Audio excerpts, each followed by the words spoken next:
Hi, welcome to the Seeking Heaven, the Near-Death Experience and Other Phenomena channel. I'm your host, Tamara Caulder Richardson, and this is part 2, and we have our guest that's talking about super relativity. This is Masters of Reality, his book, and that would be Mark Fiorentino, and he was just explaining about his research on the unified field theory. And we were just about to get ready to go into anti-gravity, how spaceships work, as well as time travel. So let me bring him back on. Okay, Mark. We're here again. So you want to I'll pull that back up, and you want to explain the last part you left off, just kind of wrap it up really quickly. I mean, what one, and then move on to the next thing. Okay. Perfect. All right, here we go. Okay, so this slide just basically says energy and motion equals mass, and I demonstrate that. This is to help you recognize the pattern I recognized. If we want to get mass, if we want to get gravity, something has got to be in motion, a force or an energy. When these things get put in motion, acceleration, see in these famous equations, speed of light squared, you get a mass. There's a pattern clearly here. Mass comes from particles in motion or a force in motion, a field in motion. Magnetic force will cause the small electrostatic fields to move. The motion of a magnetic force will cause small electrostatic fields to move. Law of induction, electromagnetism. So my law, super relativity law of gravitation, says the accelerated motion of fundamental unbalanced electromagnetic charges, the quarks mainly, will cause gravity, mass, to emerge as a field of force, bending, contraction of space, because things moving around in a spherical or circular pattern cause a contraction. Space is made to contract in and around the particle according to the Ehrfest paradox mechanism. Let's move on to the next one. In each case, the causal nexus of the phenomena listed above is the same. The key linking factors come from the 3 Einstein discoveries. The equivalence principle that says somehow gravity and acceleration are equivalent.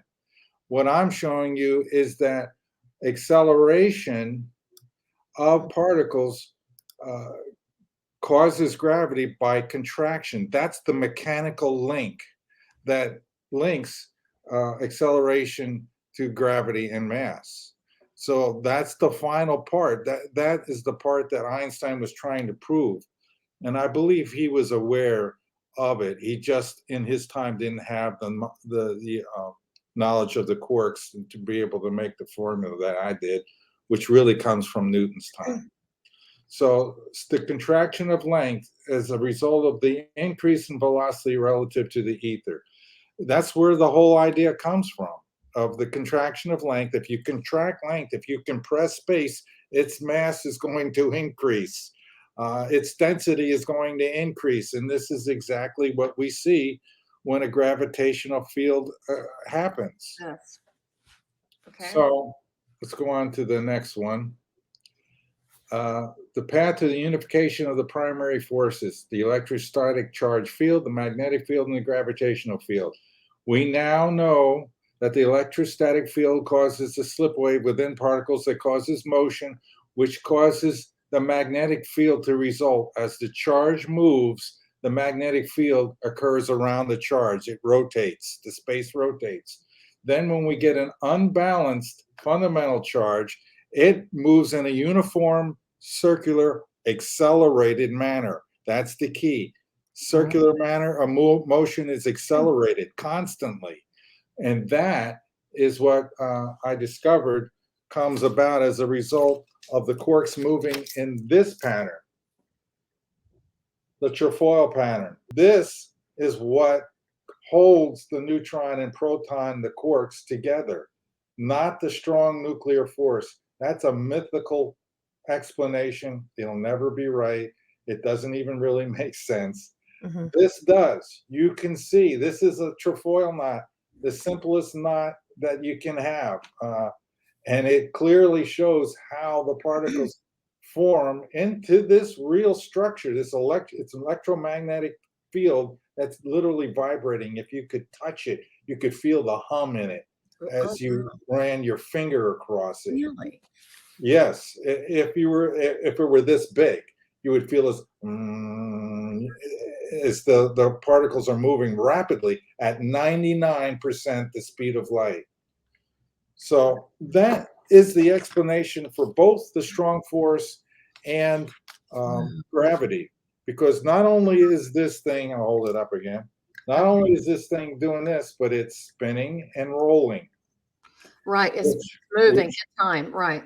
Moving. which then turns this structure into a rotating sphere, a rapidly rotating sphere, and that's perfect. It will generate a collapsed field all around that sphere, the diameter of the circumference of that edge of the sphere, all pointing in. Space will be pulled toward that spherical Because area. of the motion of the way it's spinning. And Yeah, the design of it's it. the Okay. Ehrenfest paradox. Here's what I want people to be able to see. This, Let's see according this. to Go ahead. my remote viewing, my mind experiments, is what the electron looks like if you were at the back of the electron. This, as it moves through space, it causes this spinning, and you can see the space around here is going to rotate around the charge as it moves. I can't make it any clearer than that. Wow. Now here is the vortex pressure gradient that I call the slipway. So here the electron, this is the front of the electron. The rotation starts very small, getting larger, getting larger. As it does this, space is stretching more and more. A pressure gradient forms from here to here. It becomes less and less dense, and the pressure bulging out because of the expansion of the space that you see here. And this causes it to be like a bubble in the ocean rising through the medium. Only the medium in the ocean is the pressure gradient, which causes the motion. In this example, the pressure gradient is inside of the particle, not in the medium. The medium is a flat Euclidean geometry, except when it gets close to the particle, it gets bent into this configuration. So this particle, this backside of the particle, is actually pushing the particle forward through space forever, perpetually. Just what is exactly needed in order for the universe to work. This is the foundational principle of reality. Without it, this is the breath of life for all of us, for all beings and all creatures and all structures, stars, planets. Without this ability, if particles couldn't move, everything would disappear. You wouldn't see planets, you wouldn't see stars, you wouldn't see anything. It's all comes about because of this slipway bias, a spatial bias field. Very important. So let me ask you this: is this the functionality of all life, like nature? You go out, things are always moving. The leaves, all particles, us, everything in it. And would that also be? You were talking about the hum, and I've experienced that hum of Earth. Like Yes. because There's it has vibrations. drive. Yeah, there's vibrations at all levels. Planets, I'm sure, make, and they've been heard. They're called ELF waves, extreme low frequency waves that come from the planets. You could build little AM radios and tune them to these extremely low frequency waves, and you can hear the planets singing.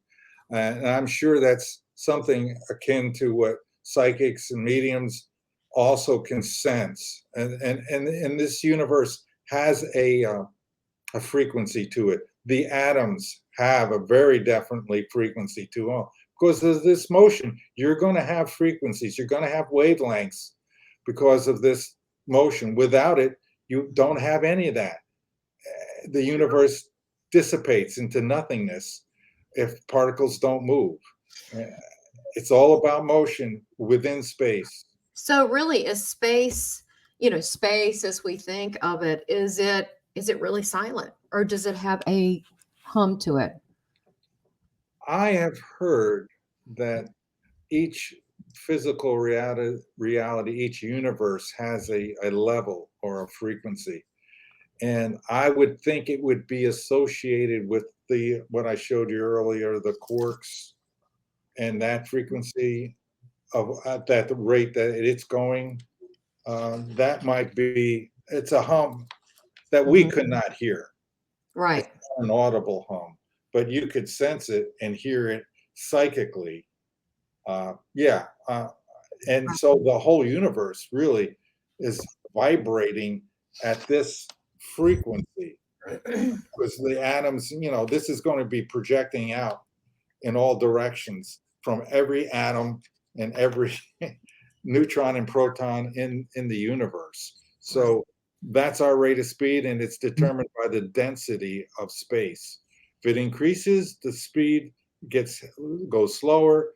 This universe gets heavier, kind of. It's denser. How else to explain it? And so, yeah, I would say there's an association of a frequency to every dimension and universal structure. I would imagine it would have to be, which goes to say, it makes me look at sound and shapes differently, that they're not just flat or 2D, that they could be dimensions or portals, or they could be whole languages. They could be keys to things. They could have structure. Well, They may- sound is a pressure wave. See, we're back to pressure again. Sound Yes. is a pressure wave through space. The patterns are there. They've just not been recognized by modern day physicists. It's you guys that recognize more of the patterns than so you can psychically connect to these things and feel them and obtain knowledge directly, not through mathematics and logically thinking and doing all this. This is a higher form of intelligence than the basic physicist would ever dream of using. This is direct infusion of knowledge through connecting with the other side. Universal consciousness too. I Yeah, mean, not just mediumship and that level, but mediums should be working with physicists and chemists and biologists because you guys can give us insights. I intend to work with you to do stuff like this because I got a lot of questions. And since the other side is willing to answer those, some of the ideas I have can be checked out and can be researched further. And we have done this, you and I together already, and it's worked out. And Stargate reference. well, I mean, but it was kind of a surprise, I think, to both of us, and we're on this whole thing, and that's going to be on another episode.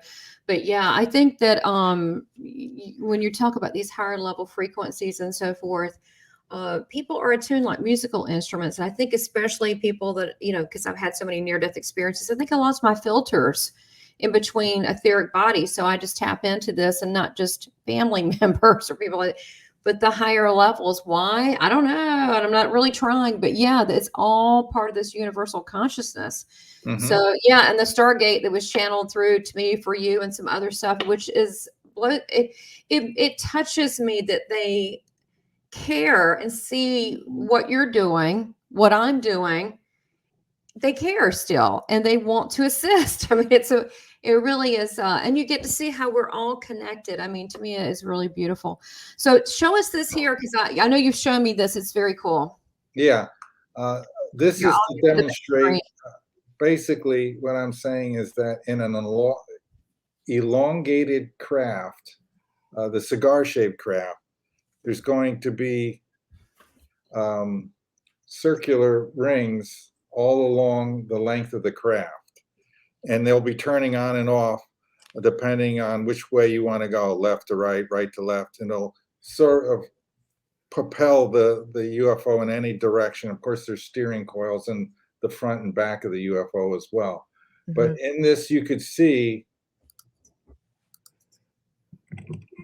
this UFO. You can eventually see that it's scanning. The coils are being turned on and off, and you can see it, the craft luminescing and glowing, indicating that the coils are turning on, like I have in this picture, where you can see two of the coils are turned on really hard. Yes. And you see the sweeping back and forth. This craft is actually moving back and forth, left and right, as Right. it changes the direction of the the magnets as they're turning on and off. You Mhm. can't see it because he's beamed in so close, but this thing is actually jittering back and forth. Yeah. I wouldn't be surprised if they didn't know they were being photographed, and they did this so that we could determine how, give us a clue. Yeah. You can turn them on hard in a sequence and hold it. So you could have weak magnetic field at the front and a really powerful one at the back and intermediate ones all along the way. And you just do that snap, because you've got control of the electrons in these coils that are instantaneous. So as immediately as you introduce the currents into the coils in Okay. one fell swoop, this thing will go from not moving to going at an enormous speed, tens of thousands of miles an hour or a second, instantaneously. I'm sure some UFOs have the interdimensional technology. I'm just describing the entry level people, Right. Got it. the So people who are first starting out in interstellar space travel. so when it was hovering and hovering, it's basically using that a slip wave when it's hovering, It's right? using if it has an anti-gravity field, it's got to be using magnets. I can Okay. conceive of no other way to do it. There's only the three primary fields of force that we've discovered, really. Not counting the mythical strong and weak forces, which are really particle interactions and not forces. So that has to be reclassified. But that's an argument and a discussion for another day. Okay. All I've seen is the electrostatic field, the magnetic field, and the gravitational field. And if that starship or that ship is floating in space, it's using an intense magnetic field. Time and time and time again, when we check, we find evidence that the UFO is emitting magnetic fields. When I read about it as a child, UFOs, the Project Blue Book, they would bring a magnometer to the site, the landing site of the UFO the next day or whenever they could get there. They did measurements, magnetic measurements, and they found things like the grass was magnetized. Evidence, rock solid Okay. evidence that I they're using understand now. magnetism Okay. over and over again. And the Belgian triangle that was photographed by a man using the old timey cameras that still used film. Physicists analyzed the film, discovered that the emulsion was magnetized. It takes an immense magnetic field at that distance to magnetize that emulsion. Time and time again, physicists look at UFOs and they see bands like we were seeing there. Those bands indicate more than likely polarization caused by the magnetic field. Evidence keeps mounting. UFOs flying over cars causes them to stall. That's induction. It's the magnetism. Magnetic field interfering with the electronics of the car. The evidence is overwhelming if you just believe it. Got it. Got it. Yeah, I'm totally like Mulder. I believe it. The Okay, go truth ahead. is out there. It is totally out there. So let's get back toward the unification of motion is motion within space. That's all I'm saying in this slide. The torsion field causes the Coulomb force, which is electrostatic charge. It causes the motion of that motion causes magnetism. And when these two do accelerated motion, you cause gravity. So it's a repetition of what I said earlier. So the pattern includes that lead to the discovery of the central cause of mass. Basically, in each and every case, you have a force, a charge in motion, a force in motion. Lorentz transformation is the velocity and speed of light. Mass is altered by that. In each and every case, inertial mass is the cause of motion, of an increase in mass. Motion of a charge causes the increase in mass. This verifies the equivalence principle, which says somehow gravity and acceleration are the same thing. Now I'm saying that acceleration of a charged particle causes gravity. There's the link. There's the mechanical link that Einstein was looking for. It's It's so simple. It should have been discovered 70 years ago, in my opinion. But Well, they stopped yeah. looking. They stopped looking in this area. They stopped this type of theory, this type of thinking. So what I used here is this little formula. I wrote a program. I constructed a program that uses a set of formulas, and basically I was able to achieve the prediction of the proton and neutron masses by nothing more than quarks moving as quasi-rigid disks, which is an approximation of this motion here inside of the neutron and proton. This motion leads to a spinning spherical motion, which causes a contraction of space. And I used this formula to verify it, and it checked out. I got the exact masses for the neutron and the proton, and I wrote a paper with all this evidence in it, like a lawyer would make a case. I made a case for the ether, made a case for the motion of particles causing the increase of mass due to their motion. It's as simple as can be. It's straightforward. It makes sense. And that paper, along with my other paper establishing the speed of quarks, which I used in order to write the second paper, is on ResearchGate. You can read it for yourself and verify that this is true. This is it. This is always the way it's going to be. Nothing is going to change the truth. It's just up to us to wake up to this and realize and understand this is true. If we do this, we will evolve to a higher level. So here I'm just going to show you what I was just saying. It's just a quick little video. And here's the golden spiral. This thing is spinning like this. I show it stationary here. There's the two quarks moving faster and faster until they literally form into this trefoil knot structure. Got it. So you get that idea. So now you got another one where basically...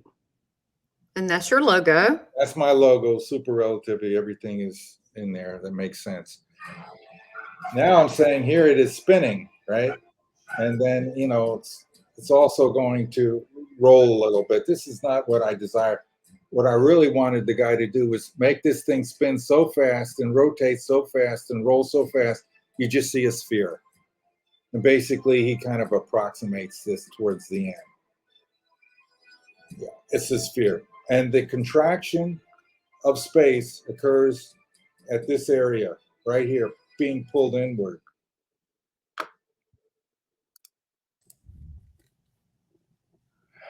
Here's another demonstration of what space looks like.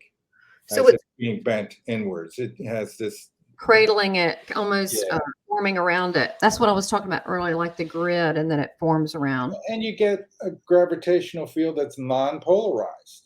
Okay. It fits. It works. This system works. If gravity is a contraction of space, then anti-gravity must be an expansion of space. That makes sense, doesn't it? Since we know how to use the motion of electromagnetic field to create a gravitational field, we now know, we must now figure out a way to reverse the process and cause an expansion of space by using the motion of electromagnetic fields. That started my quest to look for how to do that, which I described earlier somewhat, being the Slipway. Yes. The electromechanical device that can be used to create an anti-gravity field is the electron. The electron in a specific type of motion, moving through the wires. It's not really as accelerated. It's more linear. And this will allow the electron to generate more anti-gravity than gravity. The key to getting an electron to make anti-gravity fields is to get to move in a non-accelerated way. Normally, when an electron moves in an orbital, it has angular momentum, and therefore it is accelerating the entire time it moves within the orbital. In this case, the electron does generate a small gravitational field. Makes sense, and that's what we see. Hovercraft. That's it. In order to make the electron generate antigravity field, we must make the electron move in a linear, non-accelerated motion. This can easily be done by creating a current flow of electrons in a conductor, an electromagnet. Whenever a current flows within a conductor, the electrons flow the electrostatic lines of force created by establishing a voltage. When the electrons move in this way, they only create a magnetic field. Michael Faraday established the laws of induction. Thank you, Mr. Faraday. Magnetism causes space to stretch. All that is needed to create an anti-gravity field is an intense magnetic field. And I went over with you the evidence that we've seen that certainly seems to demonstrate that's exactly what's happening. I'm just explaining now why a magnetic field causes an anti-gravity field. In the early days, I used to wonder, somehow either the magnetic field causes the anti-gravity field or it's a byproduct of it. Eventually, I eliminated the latter and said, it must be the cause of the anti-gravity field. And then I had to go about working through how that could happen. And it took decades to do that. A magnetic field is a torsional reaction to moving charge. There's a direct correspondence between the magnetic field and the anti-gravity field. The stronger the magnetic field, the stronger the anti-gravity field becomes. Space is made to bend in the opposite direction, not inward, but outward. Now there's a pressure pushing outward from this magnetic field. The anti-gravity field is what I call the inverse hyperbolic field. When the magnetic field is put into motion or made to rotate, the anti-gravity effect is amplified. And I'm going to work on that. The magnetic force in motion causes a very strong expansion of space. Additional benefits coming from the magnetic field. The magnetic field creates the anti-gravity field. The inverse hyperbolic field can be used to shield from the effects of gravity. We can build a hovercraft. The gradient magnetic field forms a gradient anti-gravity field, and this is what I call the slip wave. The slip wave is a pressure gradient field that can be used for propulsion. I believe it is the most common mode of propulsion used by UFOs. The intense magnetic field causes space to stretch and causes a drop in spatial density. The drop in spatial density causes a corresponding drop in the permittivity and permeability of space, which is vitally important to break the light speed barrier. This allows space vessel, which is inside of the slip wave, to travel beyond the speed of light safely and comfortably with no ill effect. The inverse hyperbolic field also cancels inertial effects. The people inside of the slipway bubble will float and be weightless even when the spacecraft performs very high accelerations and direction changes. So no gravity inside. No, not unless they somehow artificially create it within that, which I think would be a bad idea. But according to what I'm seeing, when they're in flight at this high speed, there's no gravity in there. It would be lethal. You cannot have anything inertial going on above the speed of light. It would be catastrophic. It would be instantaneous death. Yeah. All of the lens transformation effects are canceled. It's essential, or they can't survive the trip. Time passes slightly faster inside of the slipway. What do you mean? Yeah, that's a unique thing, and I can explain why that is. This is an experiment that I propose that I'm probably going to do myself at some point. This should do the trick. Going to set up a lab and do this myself. Yeah, that's what you were mentioning. Yeah, I'm just tired of waiting for somebody to figure it out. All right, here's I'm showing here's the magnetic coils, and this is a starship, a cigar-shaped starship. Small steering coils here. First coil, second, third, fourth, fifth. Notice the intensity of the current increases at the rear end of the ship. Yeah, I do. It makes the ship move in this direction. It's buoyant within space. And this is how they do it in deep space. And they're going to go any speed they want. All they got to do is ramp up the current fields to certain levels so that they cancel or eliminate, or not eliminate entirely, diminish greatly permittivity and permeability within this area. Space thins out. They can go any speed they desire, up to and almost infinitely fast, which I do not recommend. I don't even know if that's possible. Wow. Probably not. But you can certainly go 1,000,000 times the speed of light or 10 million times the speed of light. Whatever you need to do, if you have a strong enough magnetic field, you can do it. Wow. So this is what it's going to require for us to visit other universes, right? Yeah, oh yeah. Yeah, if you want to go outside of this universe, now going back to a near-death experiencer who did travel beyond our universe, he was curious and he wanted to see what it looked like. He Mhm. actually went outside of our universe and looked back at it, that looked like a little ball of light. Mhm. And he could see it all by itself. But then when he looked around to the left or right, he saw other universes at great distances. I mean, distances that are inconceivable. They're so large. If you want to get to those universes, there's two ways. Astral travel. Stargate, yeah, Stargate technology, or faster than the speed of light, and you're going to have to go millions and millions of times faster to get there.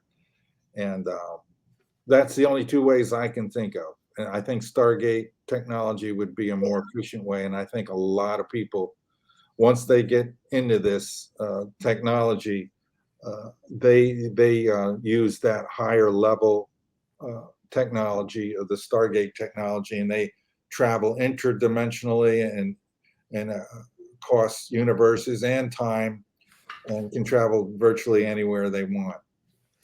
So yeah, I do want us to talk about, and we can also cover this in the science and the spirituality aspect of it with the Stargate, with the time travel. I mean, we can totally do that at that point too. But I want to, if I don't know, I guess we've got a few minutes to be able to.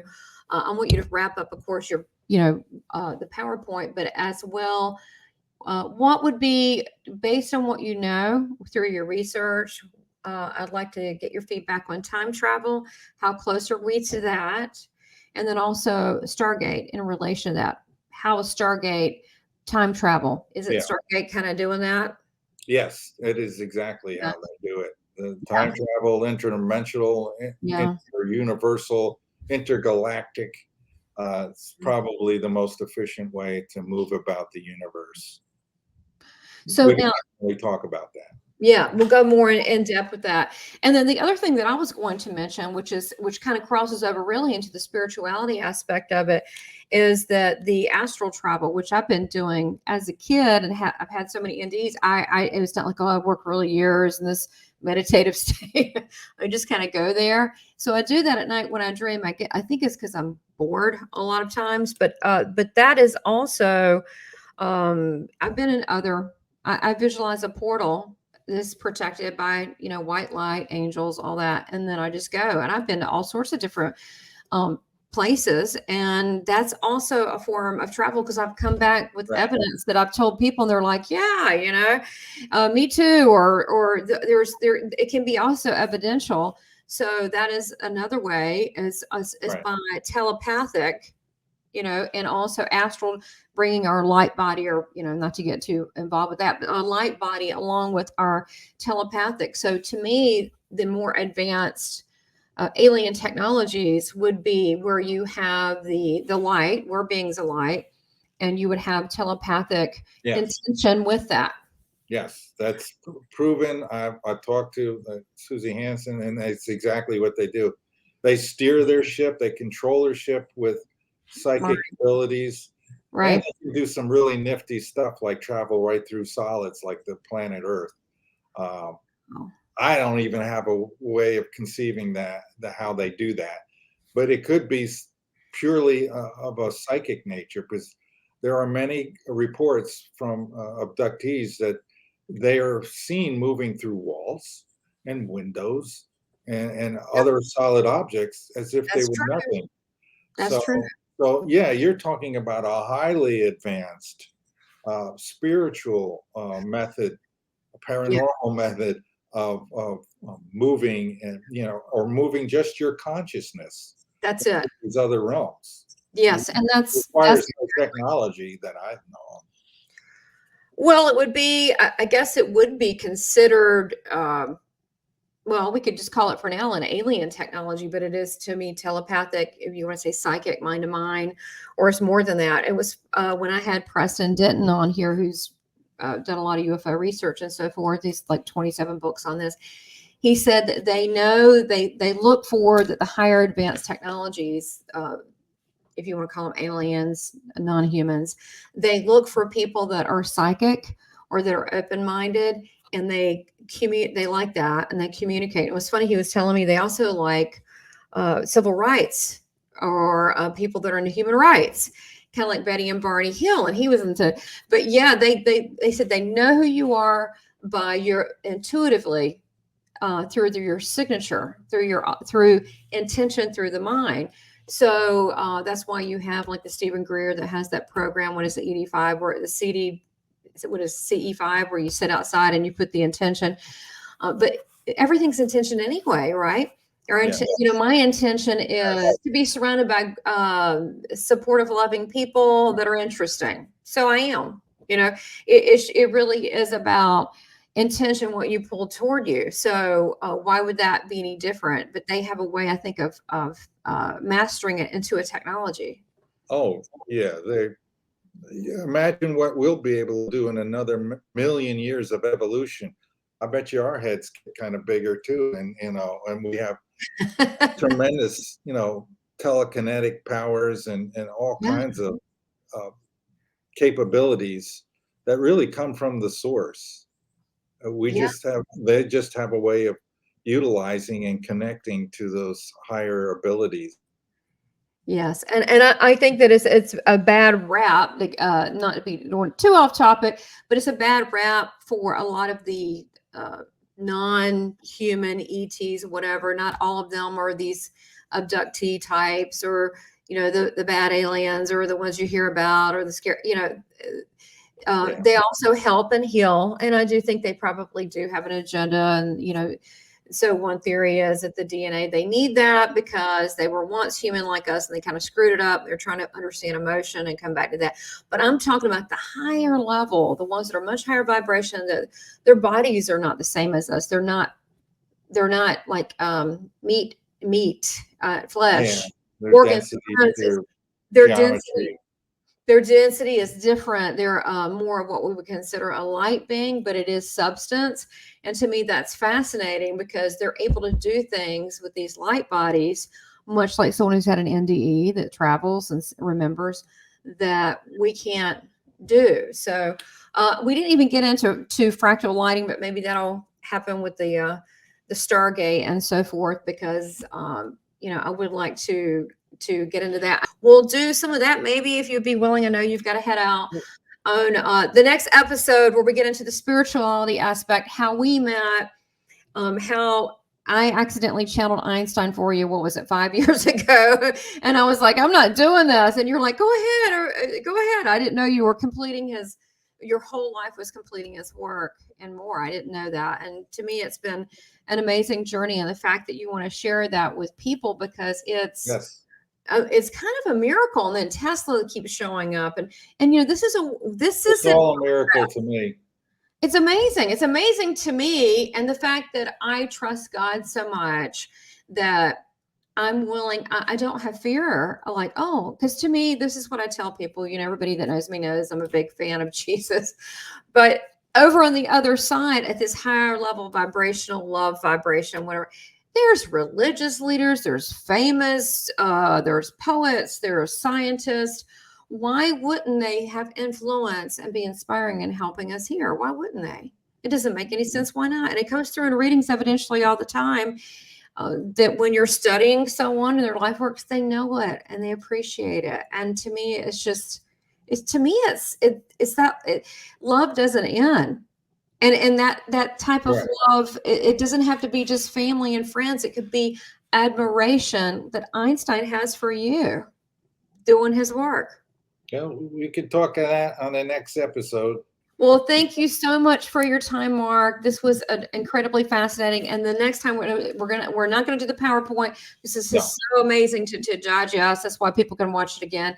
And then we're going to go into some the spirituality behind the science on this, and then our interactions. And we'll try to bring you up to date. We got to work on that because this is still a work in progress. So look. Yes. Much love to you, and you really are making a big difference in humanity. And I just, your work is amazing. I'm a non-scientist, so the best that I can understand it, it blows my mind. And just keep up the good work, and we'll talk soon. Thank you so much for this interview. I appreciate you a lot. Thank you. Thank you. I appreciate you as well. Thank you.